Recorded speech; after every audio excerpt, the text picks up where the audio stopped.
The Fred Allen Show. Brought to you by Pala Toothpaste for the smile of beauty, Sal Hepatica for the smile of health.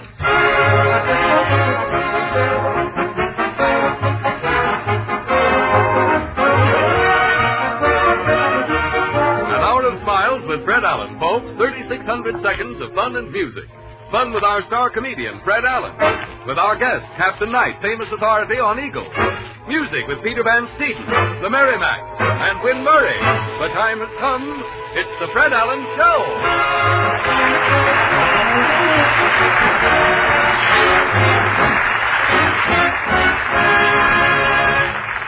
Whereas we are gathered here to see a show, and whereas said show is ready to be performed, and whereas the overture of said show is You Little Heartbreaker You, and whereas this is no time for whereasing, let's go.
Ladies and gentlemen, we bring you a man who is known to most people as an actor. During the past week, however, he has been appointed a police officer at Old Orchard Beach, Maine. Yes, sir. So tonight, we present Constable Fred Allen in person. Thank you. Thank you, and good evening, ladies and gentlemen. You're under arrest, brother. I didn't do nothing. You won't talk, eh? But shut up, honest, Constable. Shut up. Get in that wagon, you. Say, how do I sound, Harry? Oh, swell, Get Fred. my voice ready for the beat, Yes, you know. I know. The beat at Old Orchard is 2 steps, by the way, I forgot to tell you. Well, I don't know. You'll certainly make a bully policeman this summer, Yes, Fred. sir. If the selectmen at Old Orchard Beach want to stamp out crime... You've got the feet for it. Oh, yes. and how I... Very good. I wet them and put out forest fires when I get going. Old Orchard is in for a reign of law and order, Harry. Any soda fountain that sells Bevo after 9 o'clock this summer is as good as padlocked right now. Mm-hmm. You know what Bevo is. Oh, yes. You're the one. I just wanted to make sure. Well, tell me, Fred, will you have to carry a gun? A gun in Old Orchard? Well, don't be silly, Harry. The chief of police there only carries a bow and arrow. I'll probably just have a slingshot or a bean blower or something. Or a rattan. Oh, I don't know, Harry. I may get a water pistol to get the drip on criminals there. I'll decide when I get up there. You know, I used to know the underworld in Old Orchard, but I think he got a job. I heard that the underworld was working. Well, it's quite an honor, isn't it, Harry? Yes, it sure is. And speaking of honors, Fred, I've got some more good news for you tonight. You're not kidding, Harry. No, this is serious, Fred. During a recent poll taken at Fordham University, one of the questions asked the Fordham students was, who is your favorite radio comedian? Yeah, and who won, Harry? Well, now that I can't tell you, Fred, but I have a gentleman here who will be glad to explain everything. Fine. Fred, I want you to meet Mr. John A. Howe, president of the New Jersey Club of Fordham University. Well, I'm glad to know you, Mr. Howe. You bear tidings? Yes, Fred. The purpose of my visit is to hail you as Fordham's favorite radio comedian.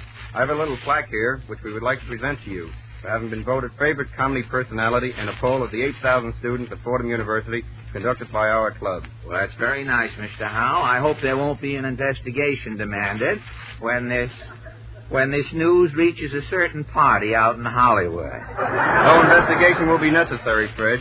The poll was conducted fairly, and you were judged preeminent in your field by a substantial margin. So the board of Fordham University takes pleasure in presenting this plaque to their favorite comedian with the thanks of the entire student body for 4 years of splendid radio entertainment. Well, thank you a lot.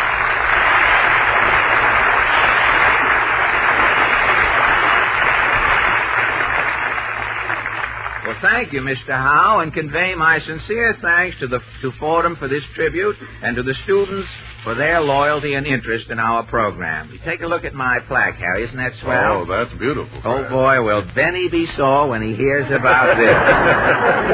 You know, he'll probably try to get the student body at the Mansell Talcott Barber College of Waukegan to let him win a pole, a barber's pole or something. You remember Benny, don't you? Well, vaguely, yes. He used to be a comedian, but what is he today? A straight man for Orson Welles. Yes. By the way, Fred, did you read that Jack had signed up for next season? And the Republicans say if they get in, it'll be a good year. Well, so much for the news of the moment, Harry, and now for the latest news of the week. Ipana News presents The World in Review. Albany, New York. Measure is introduced in New York State Legislature to eliminate billboards from state scenic highways. Ipana News takes billboard controversy to the man on the street. The question, should billboards be removed from all state highways? First, Mr. Bobbin Haddock. What is your opinion, Mr. Haddock? I say leave the billboards be. Well, don't you think billboards mar the natural beauty of our countryside? Nah, nature is corny, brother. Nature is corny. Yeah, it's repetitious. When you seen one tree, you seen them all. I know, but after all, nature... I tell you, billboards is man's salvation. Can you back up this startling statement? Why, certainly. Let me show you. Supposing a guy is driving along and he gets a heartburn. Yeah? He slumps over the wheel, his head is hanging out the window, he's gasping for air. Yeah? He sees something. What? A billboard. Says, Sweeney's solution scuttles stubborn stomachs. Amazing. He pulls up at the next filling station, gets a shot of Sweeney's solution, And? thanks to billboards, his heartburn is a gastric memory among his stomach's souvenirs. I see now why you champion the outdoor sign. Yeah, I gotta put up a fight, brother. If billboards come down, I'm through. Oh, I didn't know you were in the business. You paint billboards, do you? You're warm, brother. You design them? You're getting hot, brother. Well, what is it you do? Can you keep this under your hat? Honor bright. Tell me, what is it you do? You know them big faces on billboards? Yeah? I put mustaches on them. Get out of here, you bum, and thank you, Mr. Bobbin Haddock. A professional busybody who has started hundreds of anti-movements is Mrs. Balfour Testy. You are making anti-movements your life's work, Mrs. Testy? I am anti-everything. You look it, I must say. At the moment, I am anti-billboard. Have you taken action? I certainly have. Last week, I started 2,000 women on a protest march to Albany. Every woman was blindfolded. Blindfolded? Why? To prevent contamination. Blindfolded, they couldn't read the billboards on the way. Diabolically clever. Thank you. You're welcome. The girls left for Albany last Wednesday. Have they arrived at Albany yet? No, unfortunately, they took a left turn at Poughkeepsie. And where are your 2,000 blindfolded girlfriends now? A wire came this evening. Yes? They're marching through Elkhart, Indiana. Still going strong. On their way to Albany? Yes, they're making it the hard way. Aren't we all? And thank you, Mrs. Balfour Testy. A motorist who is for billboards but with reservations is Mr. Rancid McNally. How do you... The name fits you, I must say. How do you feel about billboards, Rancid? Well, billboards are antiquated. If the billboard is to survive, it has got to be streamlined. Well, how do you mean? We're living in an age of speed. Digest magazines, Minute Rub, Instant Post'em. Motorists speed along the road. They can't slow down to read a billboard. Oh, and you think... Yes, billboards should be brief. 1 or 2 words. Like Ipana excels. You whiz by, you get the message, you're sold. I can see that long ads on billboards are futile. Not only futile, but positively dangerous. Dangerous? You have had a disastrous experience? Let me tell you what happened. Do. Last fall. I almost didn't get that in. Last fall, I was driving home from a Yale game. I was in second, doing 90. I passed billboard. You passed the billboard. Yes. Could you read it? Only the top line. It said, "You cannot do without..." Without what? I didn't know. It aroused my curiosity. I jammed on my brakes. I threw her in reverse. To get back to finish reading the billboard? Yes, I'm backing up, doing 85. Yes. And there's a New York bus rounding the bend. Bang! Were you badly hurt? My rear end had to be completely overhauled.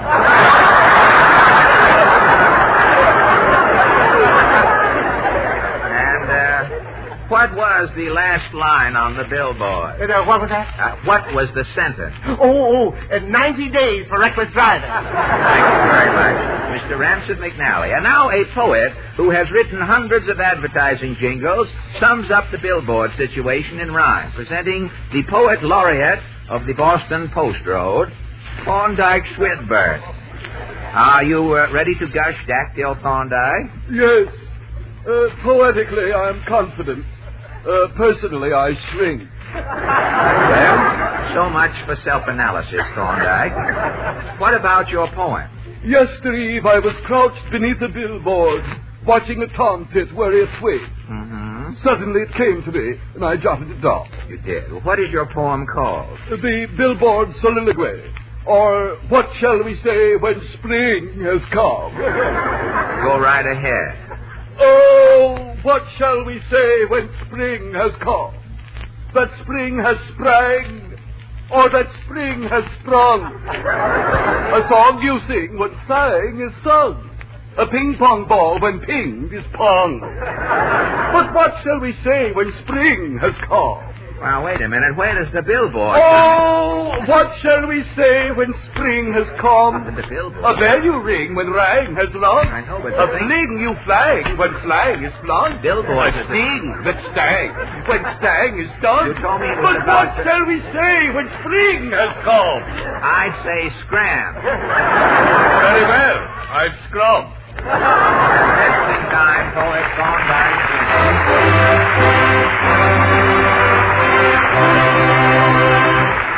Thank you. And now, ladies and gentlemen, the Merrimacs gather at their microphone to sing for you Joshua Fit the Battle of Jericho.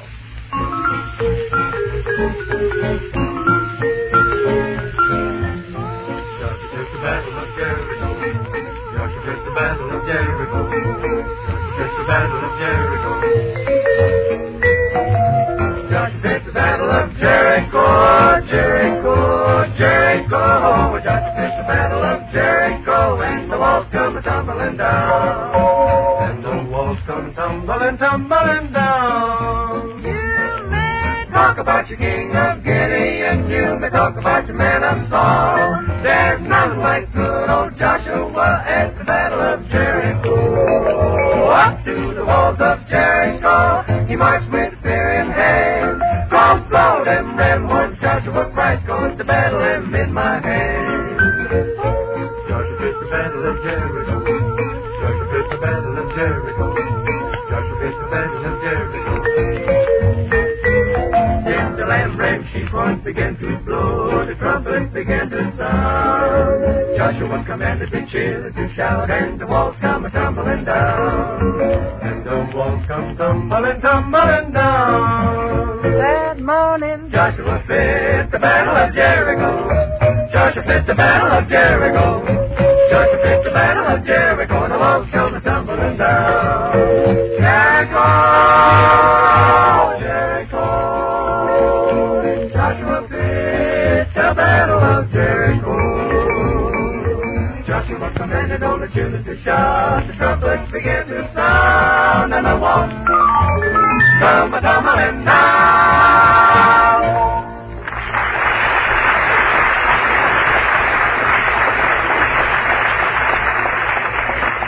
Thank you. And now for the Mighty Allen extravaganza entitled by some happenstance, The First Day of Spring, complete with sound effects. A production in scope and imagination worthy of a Reinhardt. The time, today, Wednesday, March 20th. The sound effects in order of their appearance, a brook gurgling, robin singing, crocus popping, man sneezing, And Harry Von Zell advising. Those annoying colds, ladies and gentlemen, that so often bloom in the spring should never be neglected. At the very first sniffle or sneeze, take sparkling Sal Hepatica, because Sal Hepatica helps fight colds faster. That's why it's recommended by so many doctors. As a matter of fact, in a recent impartial survey among physicians, conducted by leading medical journals, it was found that 7 out of 10 physicians recommend a saline laxative when treating a cold. And Sal Hepatica, we believe, is the outstanding saline laxative in America. There are 2 very good reasons for this, which you can check with your own doctor. First, Sal Hepatica acts quickly, yet it is exceptionally gentle. And since the progress of a cold is fast, this greater speed of Sal Hepatica is especially important in fighting it. Second, Sal Hepatica also helps nature counteract the acidity that so often accompanies a cold. So get an economical bottle of Sal Hepatica from your druggist and always keep it on hand for quick cold-fighting service. Remember, for faster action in treating colds, take Sal Hepatica.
Thank you. You have just heard Chant of the Jungle, played by Chief Van Steeden and his Tribal 12.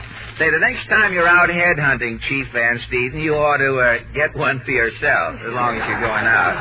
And now, scarcely waiting for the laughter to subside, we save all that time right in there. We turn to our... Oh, hello, Portland. Hello. Say, what smells so nice? I never... It's me. Really? Mama and I spent all last week at the flower show. No kidding. What was new at the flower show this year? Were they using Johnson's wax on the flora? Oh, it was wonderful. They had all kinds of flowers. Narcissus, chrysanthemums, rhododendrons. It was sort of an ungrammatical blossom montage, this whole thing, wasn't it? They had every rose there but Billy. They did? Mm-hmm. I know. I heard they had every bloom there but Saul. See, neither of those guys are known. I thought somebody was just goes to show you. There was a big pussy willow with a lot of little pussy willows. Kitty willows. Kitty willows? Mm-hmm. Who writes your stuff now?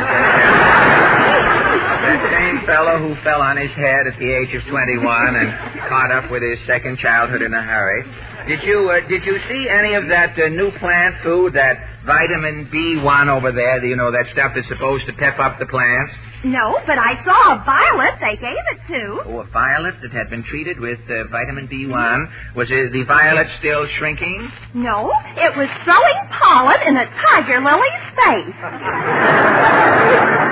You know, I read that they used some of that vitamin B1 on a sunflower at the flower show, and the sunflower went out looking for Alf Landon. A sunflower like that might run alone this year. Hey, on the Republican ticket, it might come out Dewey.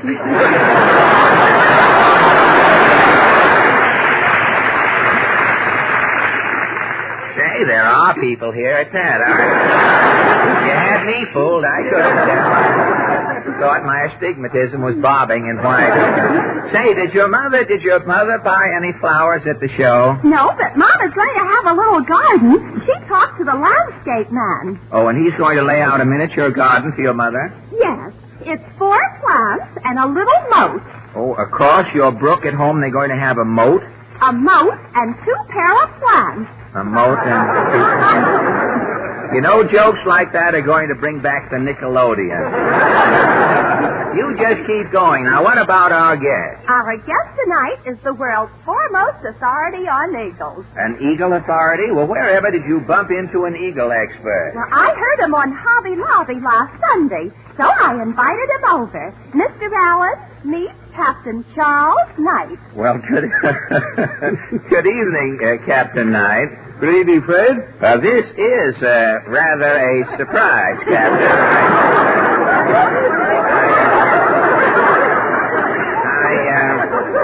I thought if he raises me 1, I'll raise him 5. I didn't know that you were... I didn't know that you were bringing your eagle with you tonight. Oh, yes, my eagle wanted to meet you, Fred. He did? This is Mr. Ramshaw. Well, good evening, Mr. Ramshaw.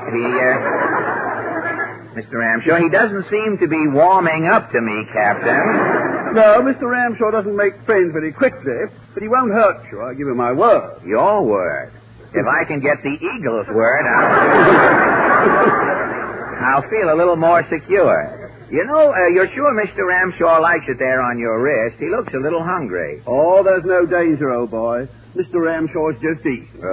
Fine. Well, first, Captain Knight, your military title and bearing tell me that you have seen service. Yes, Fred, I served in the British Army in the last war. And after the war, you took up the study of bird life? That's right. And today I'm touring the country, lecturing and showing films on the eagle.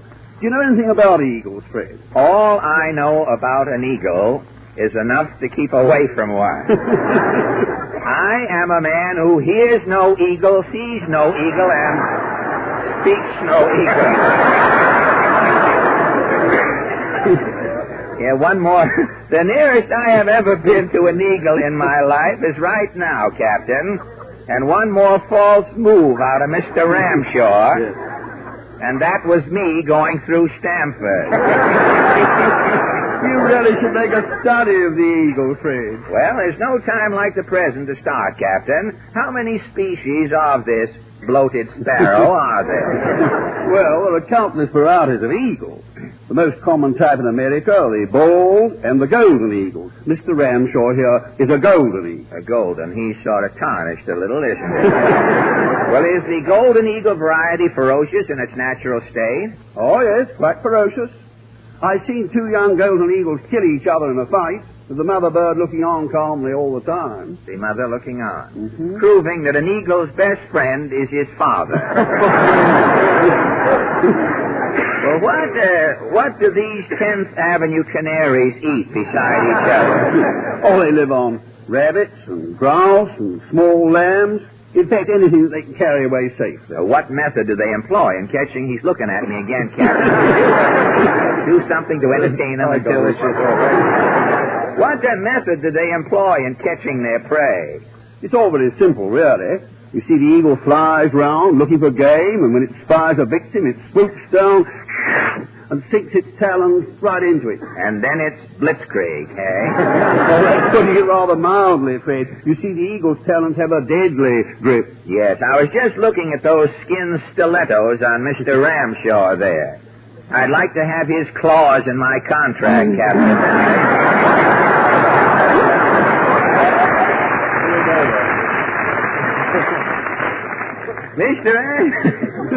Mr. Ramshaw is looking around, Captain. He isn't getting hungry by any chance, is he? I don't think so, Fred. You know, Uncle Jim is pigeon-toed, and if Mr. Ramshaw... What are you doing with those uptown boots on, Uncle Jim? Did you see those Sunday and Muncie, Indiana shoes on?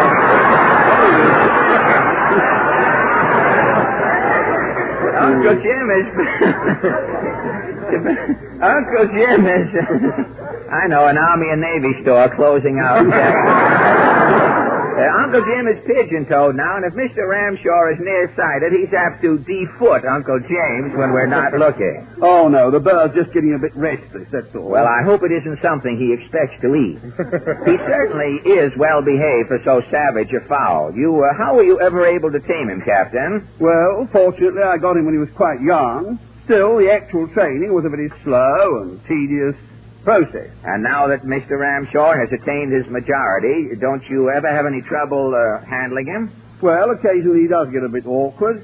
He'll take a nip at me or dig into me with his claws. Oh, is that why you wear that thick glove to protect your hand and arm when Mr. Ramshaw goes to town? Yes, Fred. Goes out stepping? But when the old boy's in a tantrum, he's apt to pinch me right through the glove. Bite the hand that needs him.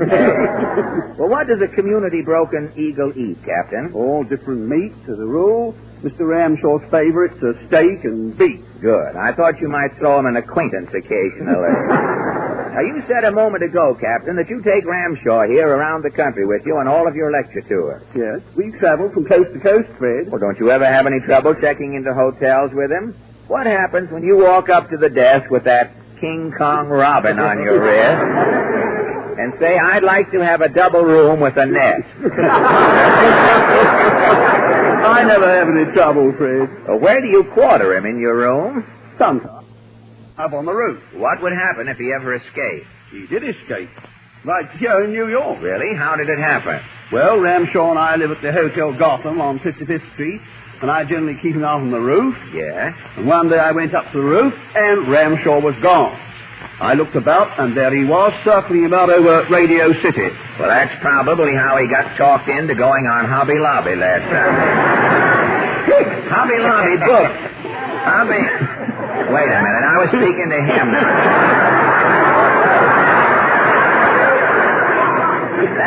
You know, Hobby Lobby books some of their acts beckoning to people from a window. But what do you do with Mr. Ramshaw? What did you do with Mr. Ramshaw loose? Phone the American Airlines? No, I notified the police department, and in no time every radio car in New York was out looking for him. Well, who finally caught him? Some fly cop? No, Ramshaw he got tired. He came down that evening, and he was found perched in a taxi cab which was going up Madison Avenue. Probably looking for a taxidermist to give himself up. Well, Captain... Captain, if that eagle knew what was going on here, he'd be out to three of us in no time. It's been nice of you, Captain, to stop off on your lecture tour and bring Mr. Ramshaw in tonight. Now, before you go, I wonder if you could have Mr. Ramshaw give us a sample of his flying prowess. Oh, yes, I think perhaps you might enjoy a short flight around the stage here. Now, stand back, Fred. You bet. Are you ready, Ramshaw? Go!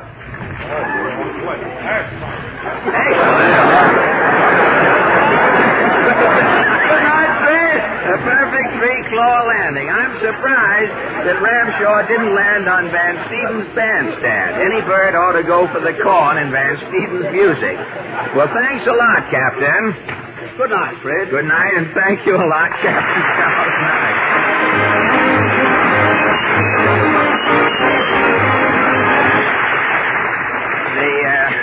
The eagle just, I didn't know the eagle was cross-eyed. He was flying for that, you see. How are you going to get him down, Captain? Looks as though he might go with the lease in here after that. I'll take him down there. All right. You get him down the back way, will you? All right, thanks. Mr. Ramshaw's up there, but with his back turned to the program, I guess he's seen all that interests him. Miss Wynn Murray, I'll keep my eye on the eagle wing. You can take care of the singing. Miss Wynn Murray is... This is apt to be a half-hour program tonight.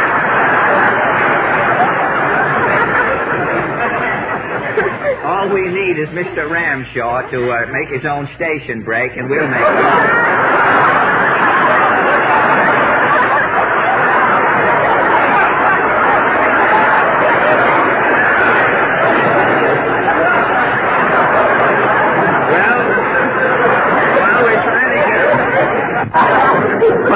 Captain Knight is going to borrow a cow to get Mr. Ramshaw down. Miss Wynne Murray will attempt to sing When Love Beckoned on 52nd Street.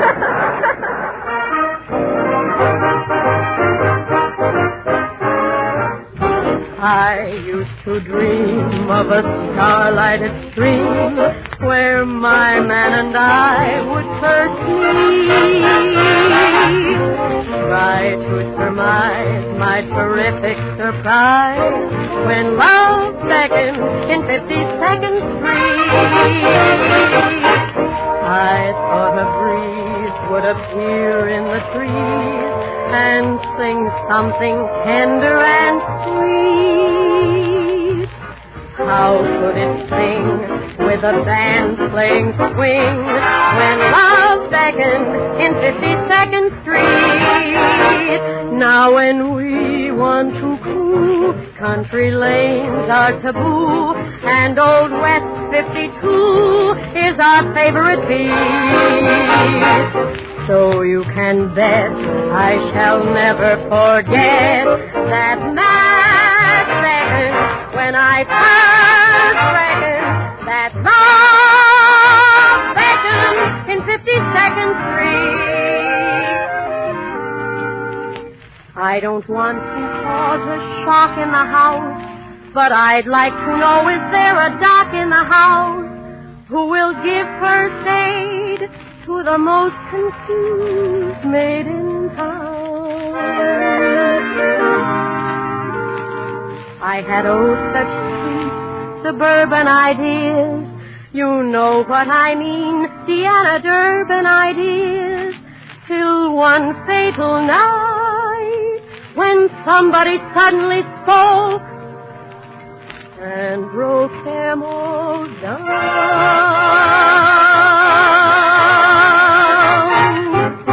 I thought a breeze would appear in the trees and sing something tender and sweet.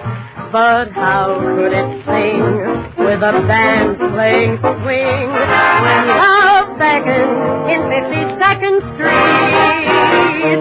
Now when we want to coo, country lanes are taboo, and Old West 52 is our favorite beat. So you can bet I shall never forget that mad second when I first reckoned that love beckoned in 52nd Street.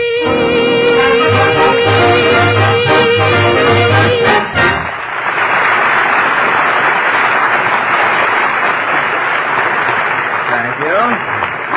And now it's all right. We'll get Mr. Ramshaw down. We just phoned to book a steeplejack for next week. He'll take it. And now, ladies and gentlemen, your attention, please. Someone once said that the world stands aside to make way for the man who knows where he's going. And so tonight it gives me great pleasure to make way for a man who knows what he's talking about. Harry Von Zell. Don't ever neglect a cold. At the very first sign of a cold, get after it immediately with the faster help of sparkling,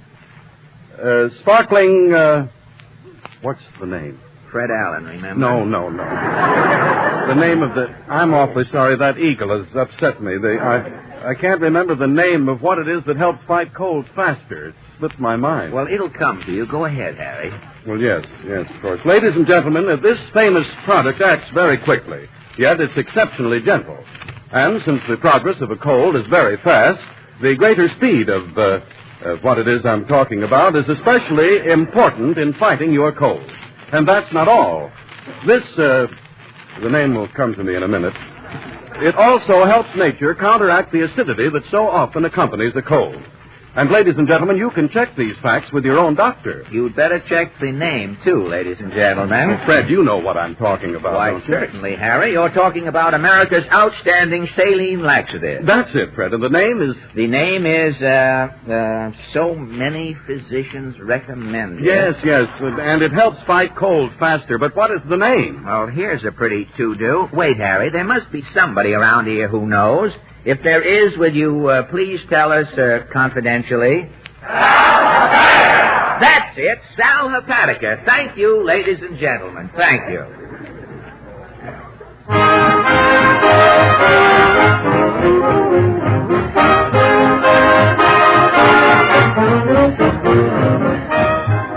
The Fred Allen Show will continue after a brief pause for your station identification.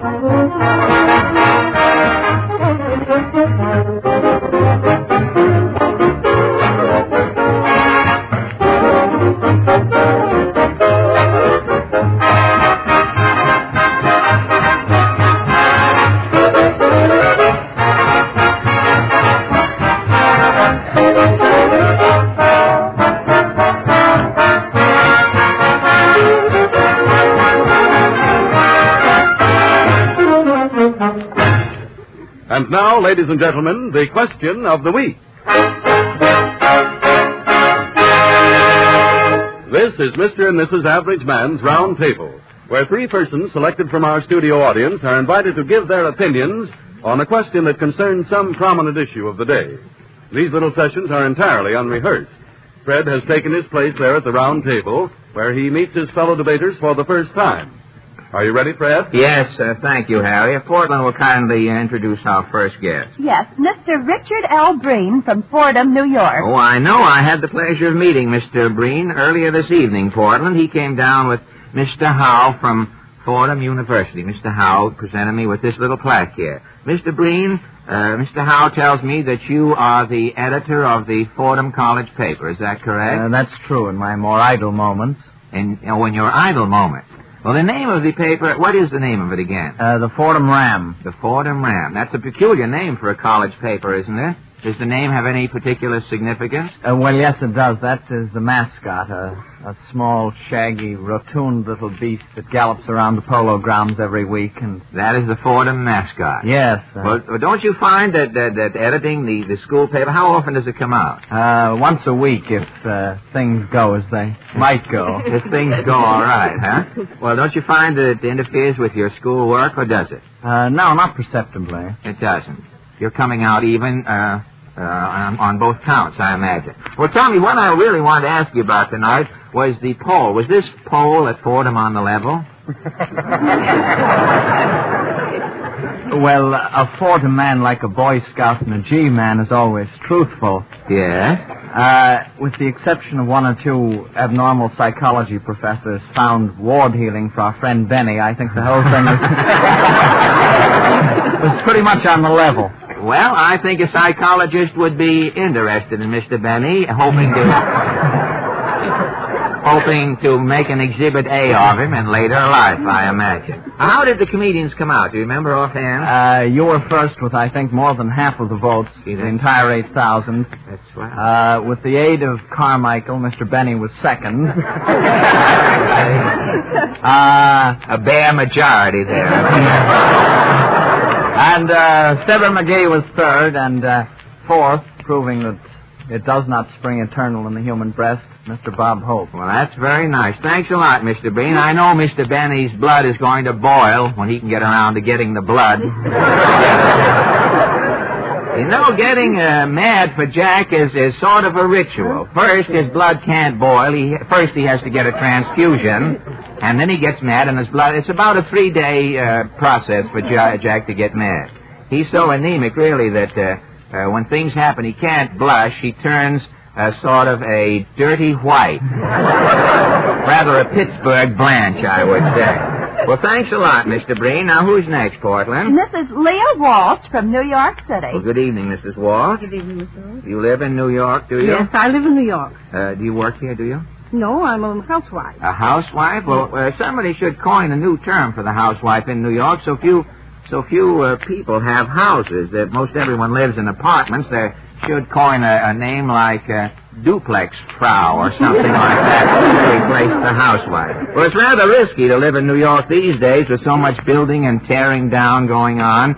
You'll have to go to sleep at night in an apartment and wake up on the scaffold of a new building. You have to be... I don't think so. Oh, don't you really? No. Well, so many neighborhoods are changing around here. They tell me that the Street Guide is putting out a daily edition. I don't know how much. Well, all right, thank you, Mrs. Walsh. And now, Portland? Mr. Milton Evans from Great Nut Neck, Long Island. Great Knock, Long Island. Well, you might as well coin a town while you're at everything else. Well, Mr. Evans, may I ask your profession or business or... Mr. Allen, I am General Sales Manager of the Enduro Company. The Enduro Company? That's right. What is that? Well, the Enduro Company manufactures the new Enduro permanent reed for saxophones. Oh, a new reed for saxophones? That's right. What sort of a reed is it? Well, this is a permanent reed, Mr. Allen. Oh, a permanent. You buy one reed and it lasts your lifetime? Well, it will last indefinitely. Indefinitely. No one has died with an Enduro reed in his hand. You can't say. What is it made out of that it lasts so long? Well, you see, Mr. Allen, it's made out of a new scientific discovery and developed and called tonalin. Tonalin. And the tone is just as good as the...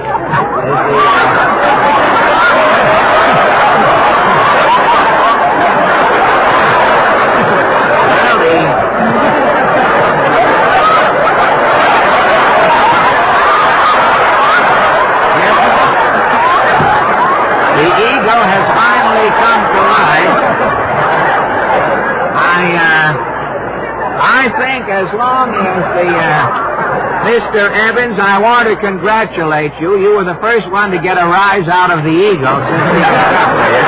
And I think as long as the eagle is a bird of prey, that we have just better discontinue the question and start praying. Thanks a lot.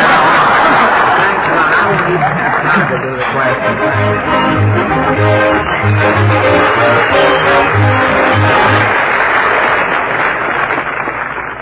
Thank you. That's unfortunately, we didn't have time to get to the question tonight. We have a loose eagle in the studio. Mr. Rockefeller's hurriedly building a lot of ad-lib exits here. So much time has been taken up with the Captain Knight around there with a pound of hamburger. Tried to get... Captain Knight was there with a minute steak a minute... Well, now you see what happens. Captain Knight was back there with a minute steak a little while ago, but it was too well done, and the eagle sent it back. Now, he just arrived with the proper steak, and I can assure you that Captain Knight has the eagle or vice versa. Now, the significance, meantime, we have no question on the program. But we did have a question, were we going to get out of here alive, but that's... The significance of the title of the next Merrimack song, ladies and gentlemen, escapes me, but perhaps you folks can figure it out. The song is Johnson Rag.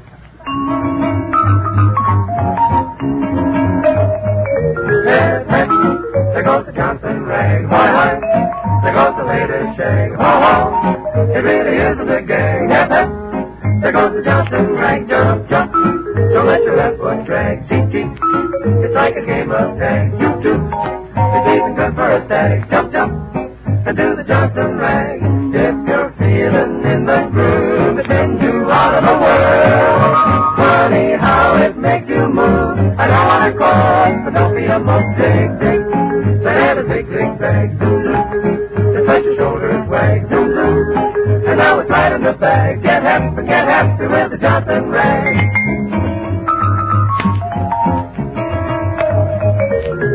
Johnson flood, Mississippi mud, flash bottom, my got 'em. Lindy hop, chop, chop, chop, Charlotte root, turn on the shoes.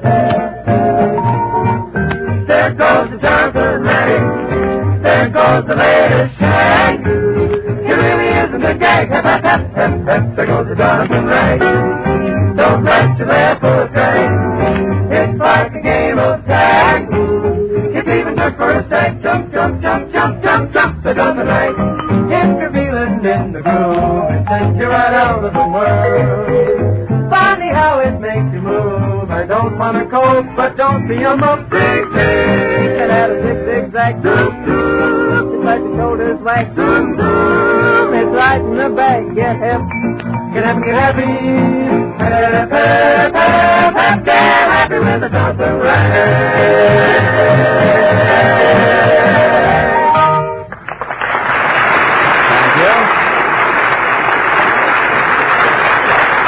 Ladies and gentlemen, I'm sure all of you are familiar with the famous G-men and how they operate. Well, tonight, we're going to the other end of the alphabet and bring you a Y-man. He's yours, Harry. A Y-man? Yes, Harry. Well, how do you do, sir? Hello. What did Fred mean by calling you a Y-man? Because I'm a fellow who wants to know the why and wherefore of everything. Oh.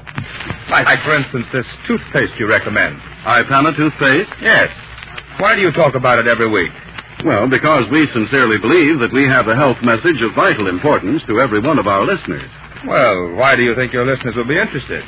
Well, now, you know as well as I do how important clean, sound teeth and strong, firm gums are to your health and to your looks, too.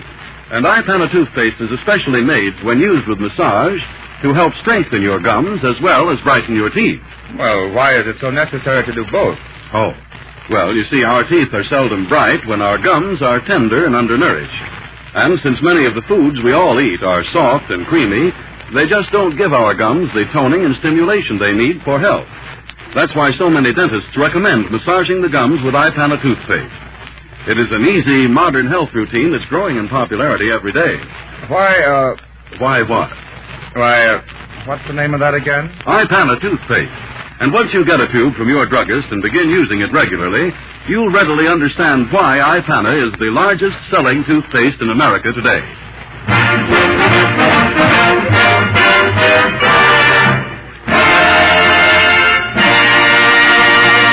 And now, ladies and gentlemen, the Mastodonic Allen Art Players. This little group, to celebrate Easter, will lay colored eggs at this one performance only. Tonight they present a radio travesty on that popular radio program, The Pot of Gold. This is called The Tub of Silver. Music, maestro.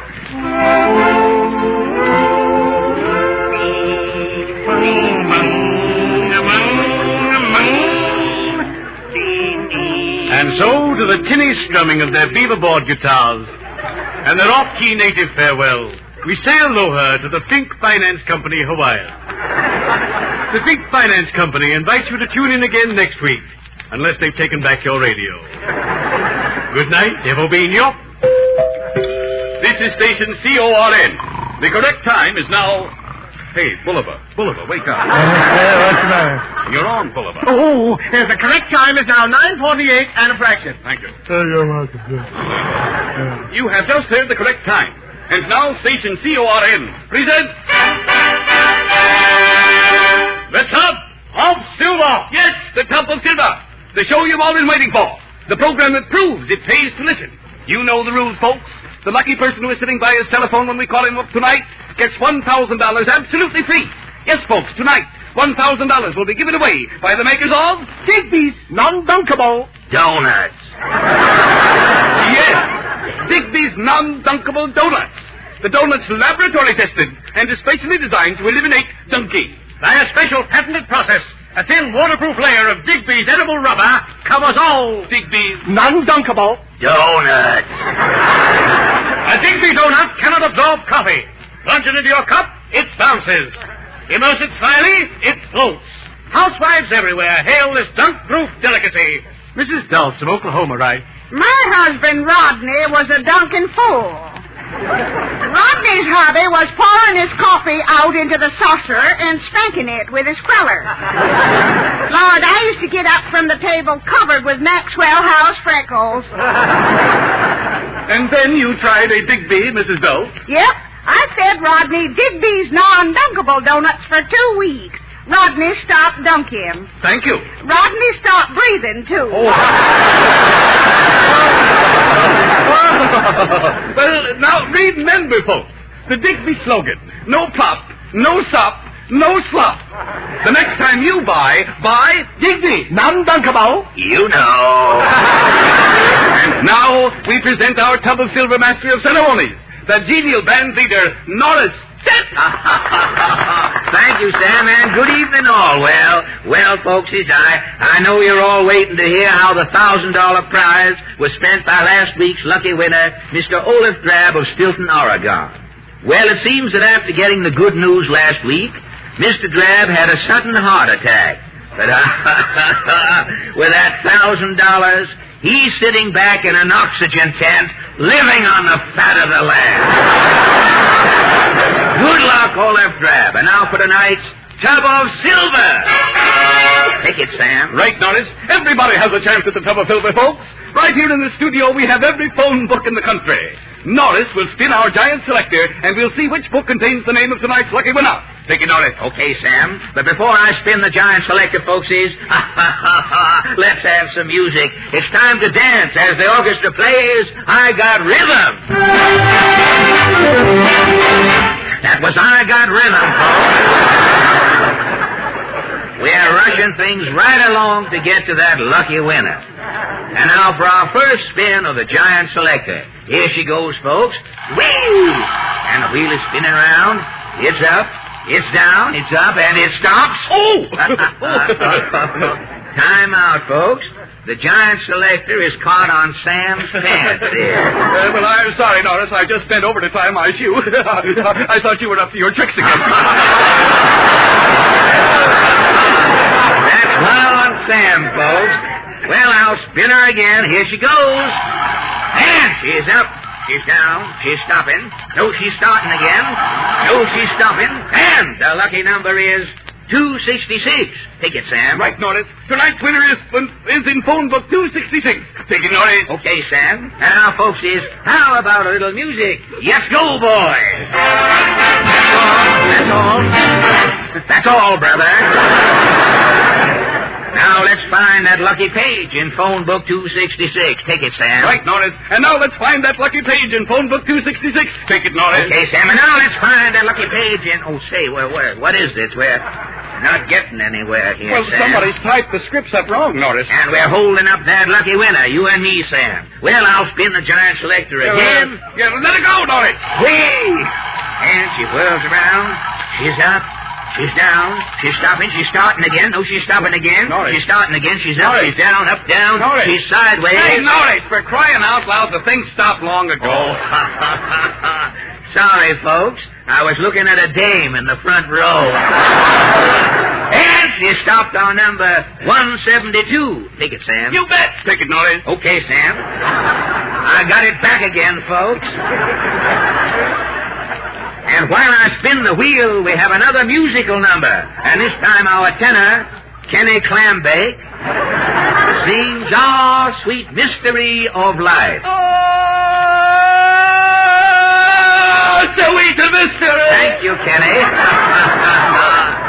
The giant selector has stopped again, folks, and she's on number 35. Take it, Sam. Right, Norris. And the winner is the 35th name down on page 172 of phone book 266. Norris is putting through the call now. Hello. Norris putting through the Hello. call. And in just a minute, you'll hear the lucky winner's voice as he gets the $1,000 Tub of Silver prize. Here's Norris with the winner now. Hello. Here's Norris with the winner now. Come on, Norris. Get step on. Well, I'm doing all I can. I'm calling the thing out. I can't. Hello. Any minute now, Norris will be along with the lucky winner. Come on, Norris. Well, I'm trying, Sam. I can't. Hello.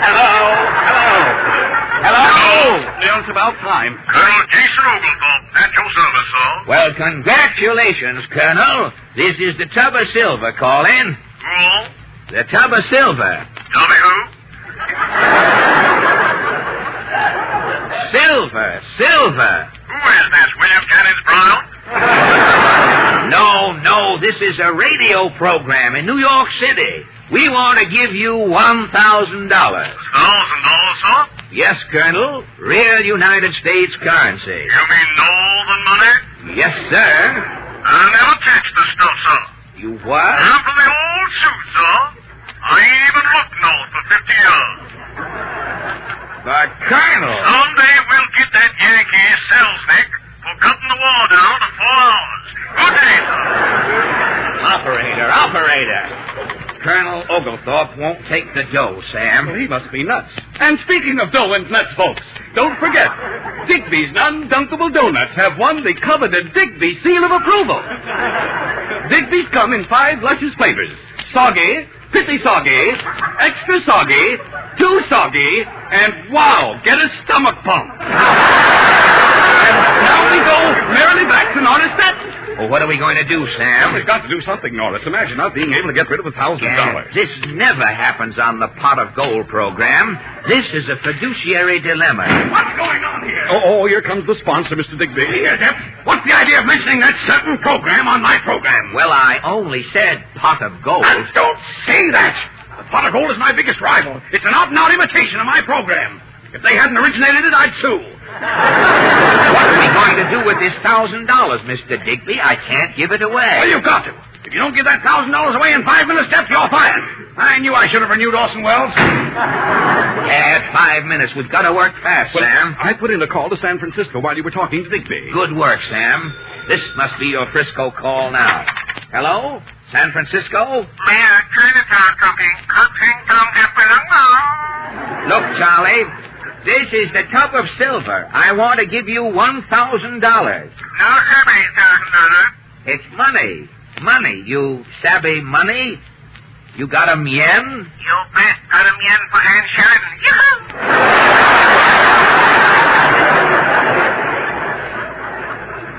Gad, an Oriental Harvard man. Confound it, we're stymied again.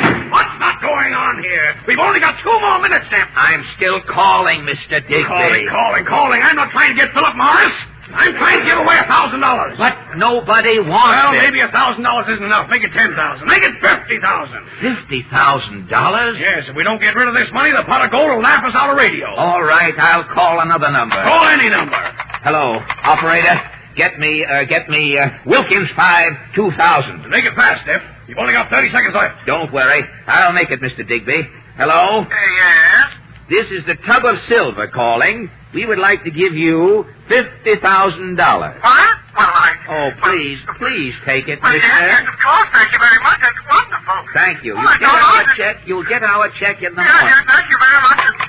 Eureka, I made it, Mr. Digby. I gave away the money. Fine. What number did you call? I was eating an aspirin while you were talking. Oh, I just called any old number. Wilkins 5-2000. Well, Wilkins 5-2000 just came to me. Came to you, Dep, you confounded nitwit. You're fired. Fired? Yes, fired. Do you know whose number Wilkins 5-2000 is? Not. Yes.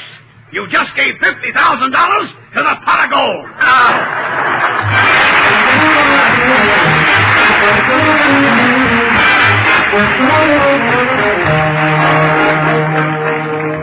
Not so many years ago, a new and thoroughly modern toothpaste was made available to you, Mr. and Mrs. Consumer.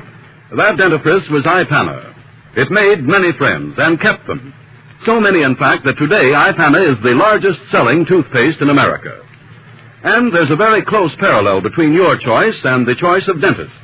For in a recent survey among dentists, a survey, by the way, in which we had no part, it was found that more dentists personally use Ipana toothpaste than any other dentifrice of any type. Now, the reason for such high public and professional regard can be summed up in the 2 following short sentences. First, Ipana toothpaste is unsurpassed for cleaning teeth.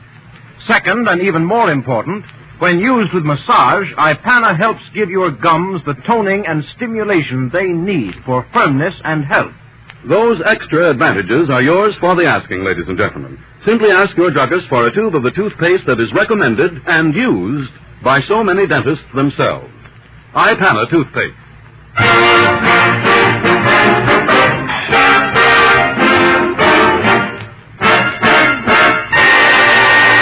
Well, another hour has crept into the limbo of passé 60 minutes, ladies and gentlemen. And before we give you our closing cry of Wake Up America, may we remind you that next Wednesday night we bring you cooking hints, how to make fritters. What should I do after I grease my pan? Put on a veil, lady. You'll look terrible.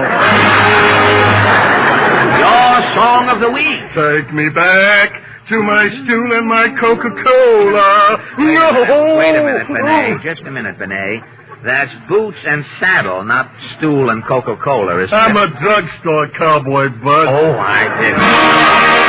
And our guest will be... Mr. T. He, director of Walt Disney's cinematic masterpiece, Pinocchio. And music.